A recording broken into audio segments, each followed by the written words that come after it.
Revoke कीजिए, आप हमारे ऊपर फर्जी चार्जेस लगाइए, लेकिन ये हमारी आवाज दबने वाली नहीं है। हमारी आवाज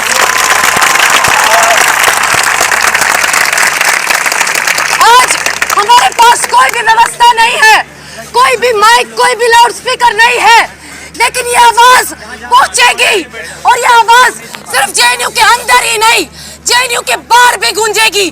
दिल्ली की सड़कों पर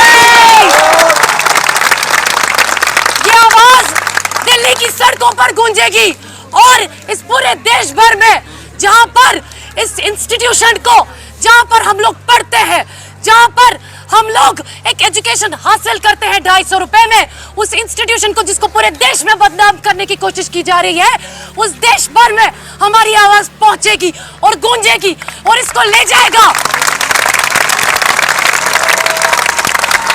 इस आवाज को ले जाएगा इस कैंपस का एक एक छात्र, इस कैंपस का एक एक छात्र जो यहाँ पे बैठा हुआ है, वो अपनी पूरी ताकत का इस्तेमाल करके, अपने नेटवर्क्स का, अपने सोशल मीडिया का, मीडिया में अपने दोस्तों का इस्तेमाल करके इस आवाज को ले जाएगा। हमारा आप सब साथियों से अपील है कि जो करेक्ट वर्जन है,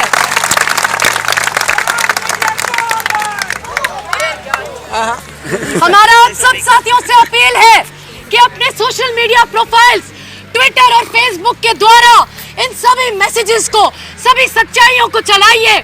जो लोग कहते हैं कि जेएनयू देशद्रोही है, उनके मुंह पर एक कड़ा तमाचा मारिए और कहिए कि अगर कोई देश प्रेम है तो वो देश प्रेम इस कैंपस से सीखिए। ये कैंपस मिसाल पैदा करेगा देश प्रेम की। और वो लोग जो देश प्रेम का दावा करके जगह जगह दंगा करवाते हैं, लोगों को बीफ के नाम पर, कभी लव जिहाद के नाम पर, कभी जाति के नाम पर बांटते हैं और काटते हैं, वो देशद्रोही है। हमें कहा जा रहा है, जगह जगह संगी ट्रोल्स हर जगह फेसबुक पे, सोशल मीडिया वेबसाइट्स पे, न्यूज पोर्टल्स पे ये कहने की कोशिश कर रहे हैं, हमारे एक एक पोस्ट पर 10-10 कमेंट सिस्टमैटिकली लिखने की कोशिश करते हैं और ये कहते हैं कि तुम लोगों को शर्म नहीं आती, तुम लोग तो टैक्स पेयर के पैसे पर पढ़ते हो, तुम लोगों को शर्म नहीं आती। हम लोग ये आपसे कहना चाहते हैं और इस देश के सभी लोगों से कहना चाहते हैं कि हाँ, हम टैक्स पेयर के पैसे पर पढ़ते हैं और इसलिए हमें अपनी रिस्पॉन्सिबिलिटी का, अपनी ड्यूटी का पूरा पूरा एहसास है। हम वो लोगों में से नहीं है, हम उन लोगों में से नहीं है जो अदानी के पैसे पर पलते हैं, अदानी के हेलीकॉप्टर में घूमते हैं और अदानी की भक्ति करते हैं। हम लोग हैं इस देश के, हम लोग हैं इस मिट्टी के, हम लोग इस देश के अगर कोई टैक्स पेयर है तो वो हम लोग हैं। और अगर टैक्स को, हम लोग जिस टैक्स को देते हैं, हमारे माँ बाप जिस टैक्स को देते हैं, उसको टैक्स सब्सिडीज में बड़े बड़े बैंक्स को, बड़ी बड़ी फाइनेंशियल ऑर्गेनाइजेशंस को, बैंकरप्ट कॉर्पोरेशंस को देने वाला अगर कोई है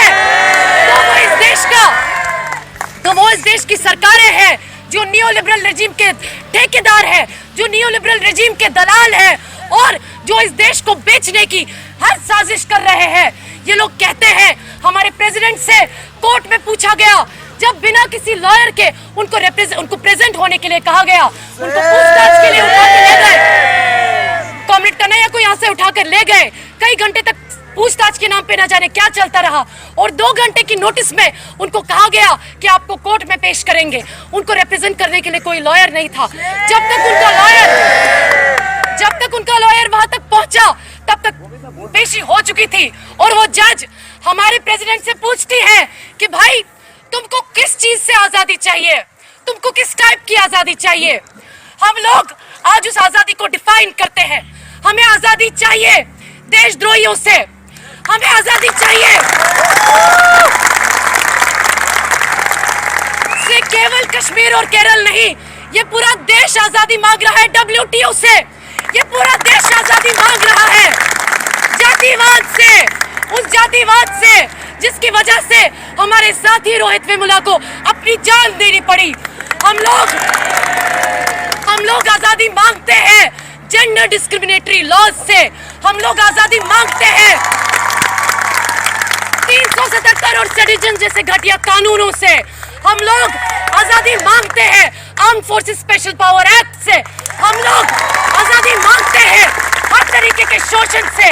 और हम लोग आजादी मांगते हैं और मांगते रहेंगे। जो 1% इस देश के पूरे रिसोर्सेज को कंट्रोल किए हुए हैं, उस 1% की गुलामी से हम लोग आजादी मांगते हैं और मांगते रहेंगे।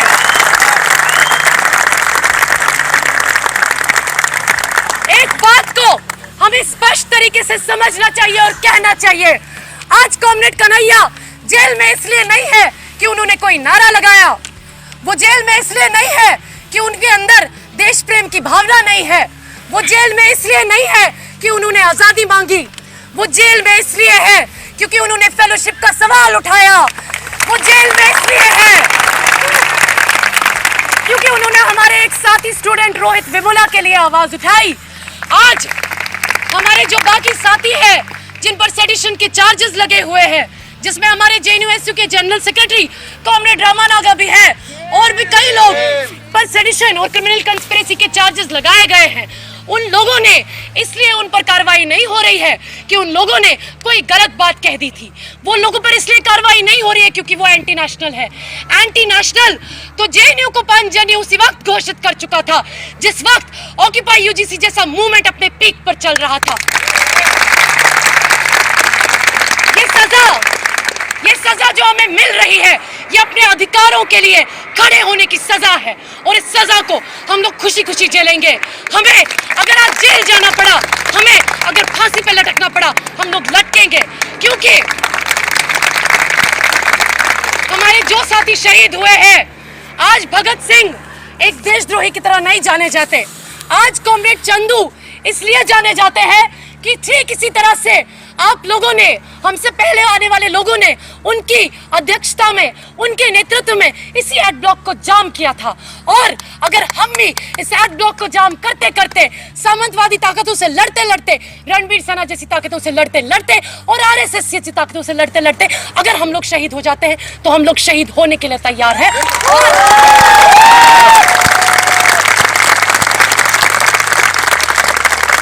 और कोई आरएसएस हमें सर्टिफिकेट नहीं दे सकता कि हम लोग देशद्रोही हैं या देश प्रेमी हैं।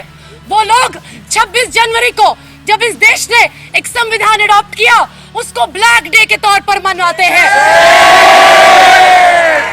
वो लोग तिरंगे झंडे की जगह भगवा झंडा फैलाना चाहते हैं। ये वही लोग हैं जो गांधी के हत्यारे गोडसे के मंदिर बनाना चाहते हैं और हमसे कहते हैं कि तुम लोग देशद्रोही हो। आप लोगों ने आज एक वीडियो देखा होगा, मुझे उम्मीद है कि सबने देखा होगा।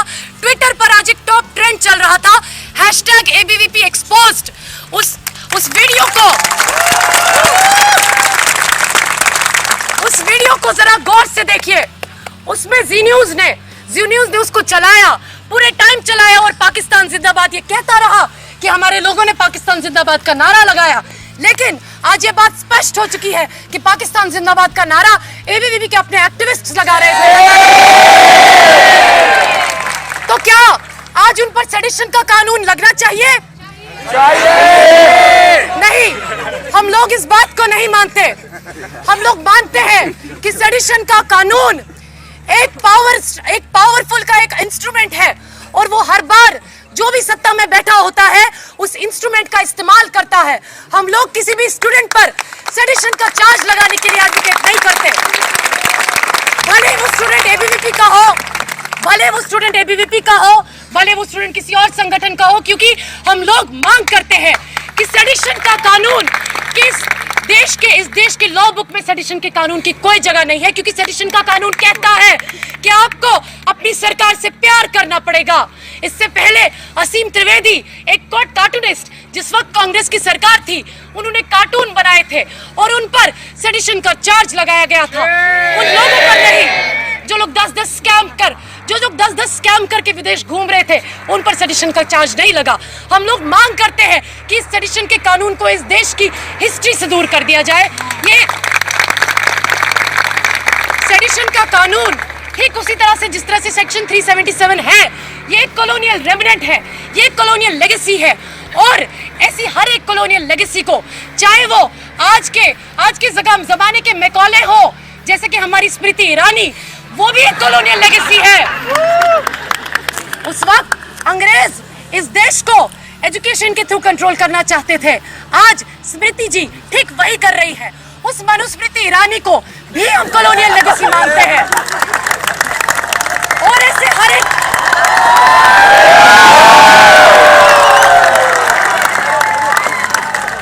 एक कॉलोनियल बैगेज को, चाहे वो फेयरनेस क्रीम हो या चाहे वो इंग्लिश के नाम पर लोगों को नीचा दिखाना, मेरिट के नाम पर लोगों को नीचा दिखाना, इस सब हर एक कॉलोनियल लेगेसी के हम लोग खिलाफ है।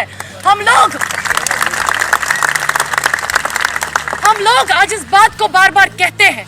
हमारे लीडर्स इसलिए अंडर अटैक है, हमारे लीडर्स इसलिए जेल में है, हमारे लीडर्स इसलिए डिबार्ड है, हमारे लीडर्स इसलिए क्रिमिनल चार्जेस फेस कर रहे हैं क्योंकि उन्होंने सवाल पूछा, इस देश की सरकार से सवाल पूछा। उन लोगों ने कुछ मूवमेंट खड़े किए, हम लोगों ने अपना खून और पसीना बहाकर, बार बार पुलिस की मार खाकर, बार बार पुलिस की गालियां सुनकर इन मूवमेंट्स को सस्टेन किया। इसलिए साथियों, एक अपील आप सब साथियों से करना चाहती हूं। As the lone representative of JNU student union, besides the right wing joint secretary who has no shame and is continuously defaming our institution, which he is supposed to represent, which he is supposed to defend, the campus which elected him, he is defaming it. As the lone representative of that union, I appeal to you to take these calls forward. मुझे याद है जिस वक्त occupy UGC की पिछली meeting बैठी थी coordination committee की, उस वक्त कॉमरेड कन्हैया ने एक प्रपोजल रखा था कि 18 फरवरी को हम लोग ऑक्यूपाई यूजीसी की मूवमेंट के तहत एक ऑल इंडिया यूनिवर्सिटी स्ट्राइक करेंगे। वो कॉल आज उसका नेतृत्व करने के लिए कोई नहीं बचा, क्योंकि हमारे कैंपस के सभी लीडर्स को उन पर सेडिशन चार्जेस लगाए गए, उनका स्टूडेंटशिप रिवोक किया गया। लेकिन हम रिजॉल्व करते हैं कि 18 फरवरी की ऑल इंडिया यूनिवर्सिटी स्ट्राइक को हम लोग सफल बनाएंगे। इस कैंपस पे हमारे लीडर्स का विछंड जिस कारण की वजह से चल रहा है, हम उन मूवमेंट्स को टूटने नहीं देंगे। हम लोग 18 फरवरी की ऑल इंडिया यूनिवर्सिटी स्ट्राइक को हम लोग सक्सेसफुल बनाएंगे। इस कैंपस का एक स्टूडेंट सक्सेसफुल बनाएगा और आपके बाकी कैंपसेस में, इलाहाबाद यूनिवर्सिटी में, BHU में, AMU में, आपकी किसी भी और यूनिवर्सिटी में, हैदराबाद सेंट्रल यूनिवर्सिटी में, इस कॉल को Gujarat central university, Rajasthan central university, सब में इसको सक्सेसफुल बनाइए। इसके साथ साथ साथियों, आप लोग जानते हैं कि HCU के जो हमारे साथी हैं, वो लोग दिल्ली चलो के एक कॉल में गए थे हमारे साथ कोऑर्डिनेशन के बाद। वो लोग 23 फरवरी को वो लोग दिल्ली आएंगे और एक पार्लियामेंट मार्च करेंगे। भले ही हमारे लीडर्स पर केसेस हो, इस कैंपस का एक छात्र आज यहाँ से रिजॉल्व करे कि उस कॉल को हम लोग सक्सेसफुल बनाएंगे। HCU के साथियों के साथ में ये एकदम संभव है कि आज से कुछ दिन बाद हम में से भी जो लोग आपके बीच में मौजूद हैं, जो लोग बचे कुछ यूनियन रिप्रेजेंटेटिव्स हैं, हो ही सकता है कि हम लोगों को भी अरेस्ट किया जाए। इसकी एकदम संभावना है। लेकिन बिना डरे इस कैंपस का एक छात्र इन दोनों कॉल्स को सक्सेसफुल बनाएगा। और इसी के साथ साथ